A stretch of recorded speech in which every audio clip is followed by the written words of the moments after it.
Halo semuanya, perkenalkan nama saya Kisha Gibi Maritos Tanggang dari Prodi Teknik Sipil dengan NIM 123210047. Di sini saya akan menjelaskan tugas soal Python yang dimana menjadi tugas akhir dari mata kuliah Matematika Rekayasa dan Metode Numerik. Langsung saja kita ke soalnya, yaitu soal yang nomor 1. Kita diperintahkan untuk menganalisis kekuatan beton akibat penambahan bahan aditif.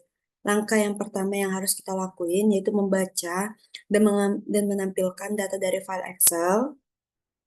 Di sini saya menggunakan inisiasi impor pada SPD, gunanya adalah untuk membaca file Excel yang sudah saya upload ya di import tandas.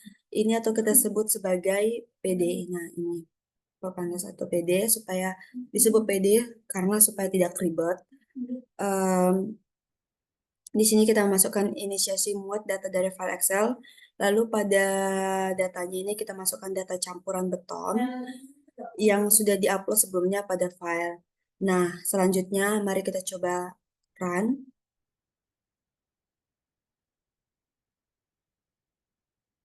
Maka akan didapatkan hasil. Jika tidak error, maka input yang dimasukkan itu benar. Selanjutnya, yang nomor 2 tuh menampilkan 5 baris pertama. Nah, yang kedua itu kita disuruh membuat visualisasi perbandingan kekuatan beton. Buat 2 diagram batang yang memperlihatkan yang diminta yaitu membuat 2 diagram batang, kekuatan tekan untuk setiap campuran beton, kekuatan tarik belah untuk setiap campuran beton. Visualisasi harus menampilkan perbandingan yang jelas antara kedua parameter tersebut. Kita masukin kodenya atau datanya. Kita masih menggunakan import pandas atau PD, terus kita run, kita coba run.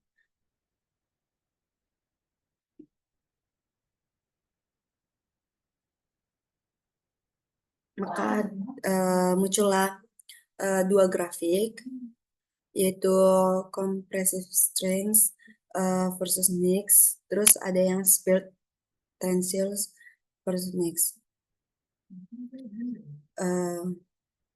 Terus yang ketiga kita disuruh menghitung kolerasi antara kekuatan tekan dan kekuatan tarik belah, yaitu kita disuruh hitung kolerasi antara kekuatan tekan dan kekuatan tarik belah menggunakan fungsi kolerasi dari pandas.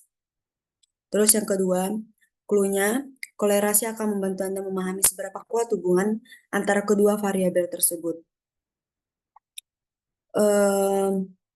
Maka kita menggunakan import pandas, terus kita masukin data yang sudah diketahui, terus kita mencoba run,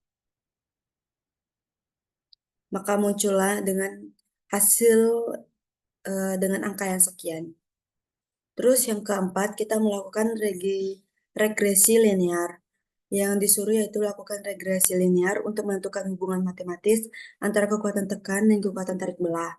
Clue-nya gunakan linear regression dari pustaka Scikit-learn atau Square Linear Model untuk membangun model prediksi. Setelah model dibuat, prediksi nilai kekuatan tarik belah berdasarkan kekuatan tekan dan visualisasikan hasil prediksinya dengan diagram scatter atau titik-titik dari garis regresi. Kita masukin data dengan angka, terus kita menggunakan import matplotlib. Ya ini kita masukin dengan ini, dengan input itu, kita masukin input datanya.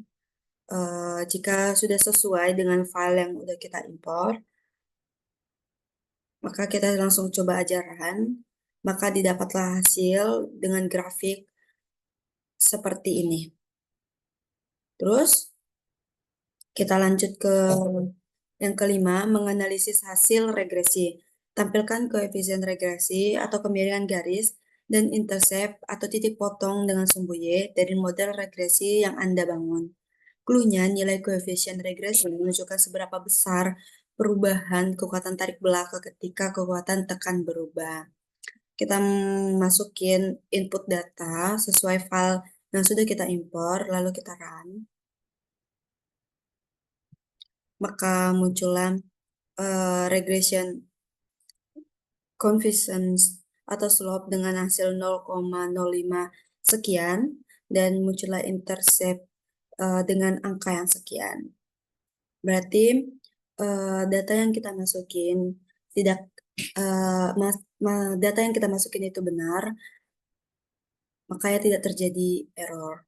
Terus lanjut yang soal nomor 2, yaitu kita disuruh menganalisis volume lalu lintas. Di sini kita diperintahkan untuk menganalisis volume lalu lintas pada suatu jalan tertentu berdasarkan data jumlah kendaraan yang lewat pada interval waktu 15 menit. Di sini juga diperintahkan untuk menentukan apakah kapasitas jalan terlampaui berdasarkan volume dari kendaraan tersebut.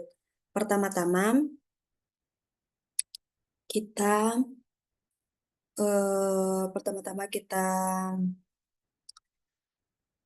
kita langsung import tanda SPD, kita sebut PD, terus kita akan melihat, karena kita akan membuat grafik sebuah diagram, kita menggunakan invert tab, lagi ke plus, lalu di sini diinisiasikan jika,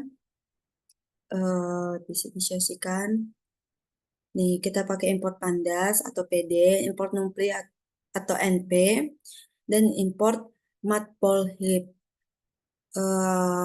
atau PLT.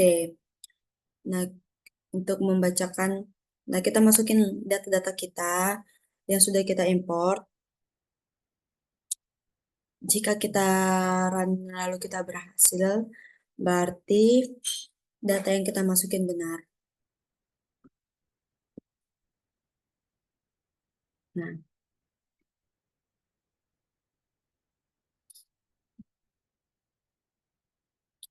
ini data yang muncul, ini kolom yang ada di file Excel, terus yang diminta ke grafik, maka keluarlah hasil grafiknya sesuai data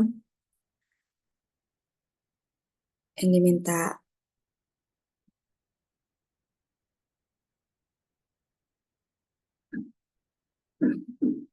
Terus yang ketiga, kita disuruh menganalisis data gempa bumi. Di sini kita diperintahkan untuk menganalisis respon dinamika tanah terhadap gempa bumi berdasarkan data percepatan tanah yang diukur dari waktu ke waktu. Data ini mencakup nilai percepatan tanah pada interval waktu tertentu. Selain itu, Anda juga ingin menentukan parameter-parameter seperti kecepatan, perpindahan intensitas, Arias, nilai puncak percepatan, kecepatan perpindahan waktu durasi gempa, dan nilai akar rata-rata percepatan kuadrat. Kita menggunakan import pandas atau PD, terus import numpy atau NP, dan import PLT. Kita masukin data yang sudah kita import di Excel. Ini data-datanya. Jika kita rasa sudah sesuai, kita coba run. Maka muncullah grafik sesuai data yang diminta. Nah, dan yang terakhir, kita dimintakan untuk menganalisis data curah hujan. Deskripsi kasusnya, yaitu kita diminta untuk menganalisis data curah hujan harian selama tahun 2023 untuk memahami pola dan intensitas hujan. Data ini akan digunakan untuk merancang sistem drainase dan memprediksi kemungkinan bencana terkait curah hujan seperti banjir. Di sini kita perlu menghitung curah hujan rata-rata bulanan dan tahunan, menentukan intensitas hujan maksimum harian, serta mengidentifikasi hari-hari dengan hujan ekstrem. Selain itu, visualisasi data akan dilakukan untuk membantu interpretasi hasil analisis. Kita masukin data kita sesuai yang seperti sebelumnya yang sudah kita import di file import. Terus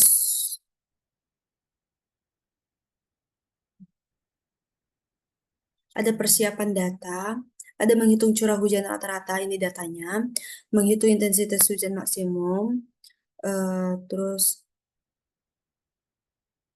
mengidentifikasi hari dengan hujan ekstrim, menentukan ambang batas, visualisasi data, plot curah hujan harian, baru plot curah hujan rata-rata bulanan, terus kita buat kesimpulan.